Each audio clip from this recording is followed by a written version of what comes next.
Hello friends, welcome to all of you in my YouTube channel target with Anuradha.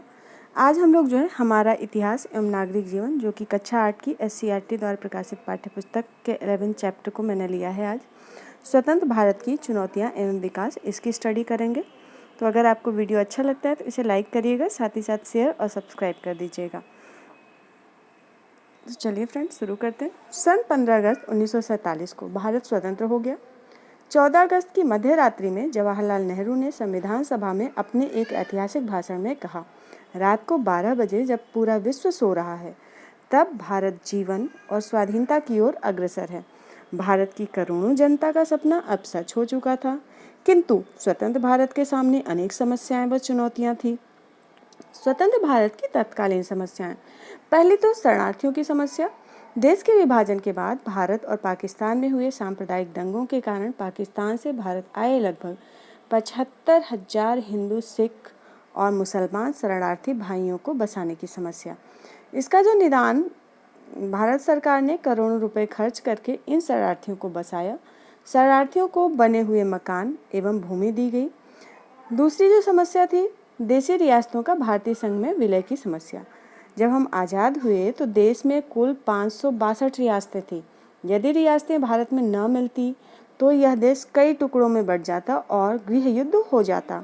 इसका जो निदान था, उस समय के हमारे उप प्रधानमंत्री व केंद्रीय गृह मंत्री सरदार वल्लभ भाई पटेल ने बड़ी ही सूझबूझ से अधिकांश रियासतें भारत में मिला ली। इसी सूझबूझ के कारण इन्हें लौह पुरुष कहा जाता है। तीसरी जो समस्या थी, पाकिस्तान का भारत पर आक्रमण। स्वतंत्रता के तुरंत बाद पाकिस्तानी कबायलियों ने कश्मीर में धावा बोलकर 1/3 भाग पर अधिकार कर लिया। कश्मीर के महाराजा ने भारत में सम्मिलित होने की अपील की।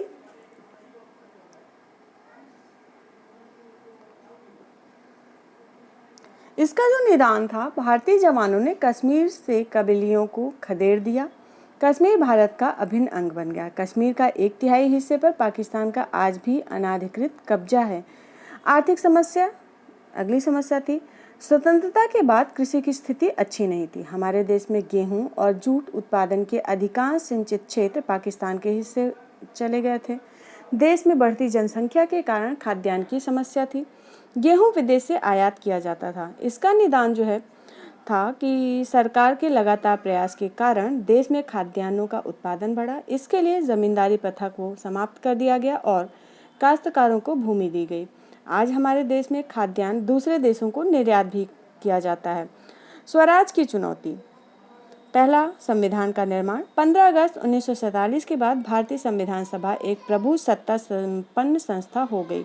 अब इसे भारतीय संविधान का निर्माण करना था। इसका निदान भारतीय संविधान 26 नवंबर 1949 ईस्वी में बनकर तैयार हो गया, जिसे 26 जनवरी 1950 ईस्वी में लागू कर दिया गया। इसके लागू होने के साथ ही भारत गणतंत्र देश हो गया। इसी कारण हम प्रत्येक वर्ष 26 जनवरी को गणतंत्र दिवस के रूप में मनाते हैं। दूसरी जो चुनौती थी, विदेशी उपनिवेशों के विलीनीकरण की समस्या। देश की स्वतंत्रता के बाद भी गोवा, दमन, दीव और दादरा और नागर हवेली में पुर्तगालियों का और पुडुचेरी, चंद्रनगर, माही, कारगिल पर फ्रांस का कब्जा था। इसका निदान फ्रांस सरकार ने भारत के आग्रह पर 1954 ईस्वी को पुडुचेरी, चंद्रनगर, माही, कारगिल तो सौंप दिए। पुर्तगालियों ने सैनिक कार्यवाही करने पर 20 सितंबर 1961 ईस्वी को गोवा, दमन, दीव व दादरा और नागर हवेली सौंप दी। अब कश्मीर से कन्याकुमारी तक के समस्त भूभाग भारत के अंग बन गए। तीसरी जो थी, विकास की योजनाएं। स्वतंत्रता के बाद देश के सामने गरीबी, अशिक्षा, बेरोजगारी, सामाजिक आर्थिक विषमताओं से समाज को मुक्त करने की समस्याएं गंभीर थी।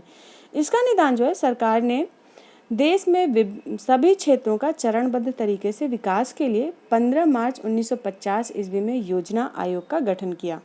योजना आयोग के माध्यम से पंचवर्षीय योजनाओं को प्रारंभ किया गया।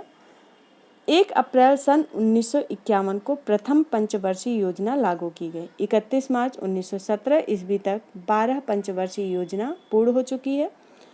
2014 ईस्वी में भारत सरकार ने योजना आयोग समाप्त कर जनवरी 2015 ईस्वी में नीति आयोग को प्रारंभ किया। इस आयोग के माध्यम से देश के विकास योजनाओं की रूपरेखा तैयार की जा रही है। महत्वपूर्ण घटनाएं जो कि 1885 से 1948 ईस्वी के मध्य में हुई हैं। 1885 ईस्वी में ए.ओ. ह्यूम ने भारतीय राष्ट्रीय कांग्रेस की स्थापना की। बम्बई में राष्ट्रीय कांग्रेस का प्रथम अधिवेशन हुआ। 1896 से 97 ईस्वी भीषण अकाल रहा। 1904 ईस्वी जो है भारतीय विश्वविद्यालय अधिनियम पारित किया गया। 1905 ईस्वी बंगाल विभाजन लागू हुआ। 1912 ईस्वी में दिल्ली राजधानी बनाई गई। 1913 ईस्वी में गांधी जी का अफ्रीका में सत्याग्रह। 1914 ईस्वी में प्रथम विश्व युद्ध प्रारंभ हुआ। 1915 ईस्वी में दक्षिण अफ्रीका से गांधी जी का भारत आगमन हुआ। 1916 ईस्वी बनारस हिंदू विश्वविद्यालय स्थापित हुआ। तिलक एवं एनी बेसेंट द्वारा होम रूल लीग का आह्वान किया गया। 1919 ईस्वी में 6 अप्रैल को रोलेट एक्ट के विरुद्ध हड़ताल का आह्वान। 13 अप्रैल को जलियांवाला बाग हत्याकांड, मॉन्टेग्यू चेम्सफोर्ड सुधार अधिनियम पारित किया गया। 1920 ईस्वी अलीगढ़ मुस्लिम विश्वविद्यालय बना। गांधी जी का प्रथम असहयोग आंदोलन भी 1920 में हुआ। 1922 ईस्वी में 5 फरवरी को चौरी चौरा कांड तथा महात्मा गांधी द्वारा आंदोलन स्थगित किया गया। 1927 ईस्वी साइमन आयोग की नियुक्ति हुई। 1929 ईस्वी में शारदा एक्ट हिंदू महिलाओं तथा युवकों के 14 से 18 वर्ष से कम आयु में विवाह निषिद्ध किया गया। 8 अप्रैल को भगत सिंह तथा बटुकेश्वर दत्त का विधानसभा में बम फेंकना। 31 अक्टूबर को लॉर्ड इरविन की भारत स्वशासन के विषय में घोषणा। 31 दिसंबर को कांग्रेस का लाहौर अधिवेशन, पूर्ण स्वराज की मांग की गई। 1931 ईस्वी में 14 फरवरी को कांग्रेस का सविनय अवज्ञा आंदोलन प्रस्ताव पारित करना। 12 मार्च को गांधी जी का नमक कानून तोड़ना तथा दांडी यात्रा। 1931 ईस्वी गांधी इरविन समझौता। 1932 ईस्वी सांप्रदायिक निर्णय की घोषणा तथा गांधी जी द्वारा पुनः सविनय अवज्ञा आंदोलन का प्रारंभ करना। 1935 ईस्वी भारत सरकार अधिनियम पारित करना। 1937 ईस्वी नए चुनाव तथा नवीन प्रांतीय सरकारों का गठन। 1939 ईस्वी अक्टूबर में वायसराय की घोषणा। भारत में प्रादेशिक स्वशासन स्थापना। अंतिम अंग्रेजी उद्देश्य द्वितीय विश्व युद्ध। कांग्रेस सरकारों ने त्यागपत्र दिए। 1940 ईस्वी में मुस्लिम लीग ने पाकिस्तान का प्रस्ताव पास किया। अंग्रेजों का अगस्त प्रस्ताव। कांग्रेस का व्यक्तिगत सविनय अवज्ञा आंदोलन जो कि अक्टूबर से दिसंबर तक चला। 1942 ईस्वी कांग्रेस का भारत छोड़ो प्रस्ताव तथा आंदोलन। 1943 ईस्वी नेताजी सुभाष चंद्र बोस टोक्यो पहुंचे तथा स्वतंत्र भारत की सरकार का गठन एवं आज़ाद हिंद फौज बनाई। 1945 ईस्वी मई जून यूरोप में युद्ध समाप्त हुआ। 1946 ईस्वी 18 फरवरी बम्बई में नौसेना का विद्रोह। 1 जुलाई को संविधान सभा के चुनाव और 2 सितंबर को जवाहरलाल नेहरू अंतरिम सरकार के प्रधानमंत्री बने। 1947 ईस्वी 20 फरवरी को ब्रिटिश प्रधानमंत्री एटली द्वारा जून 1948 ईस्वी से पूर्व भारत छोड़ने की घोषणा। 3 जून को लॉर्ड माउंटबेटन द्वारा 15 अगस्त 1947 को भारतीयों को राजसत्ता दे देने की घोषणा। 15 अगस्त को भारत स्वतंत्र हुआ। 1548 30 जनवरी को महात्मा गांधी की हत्या हो गई।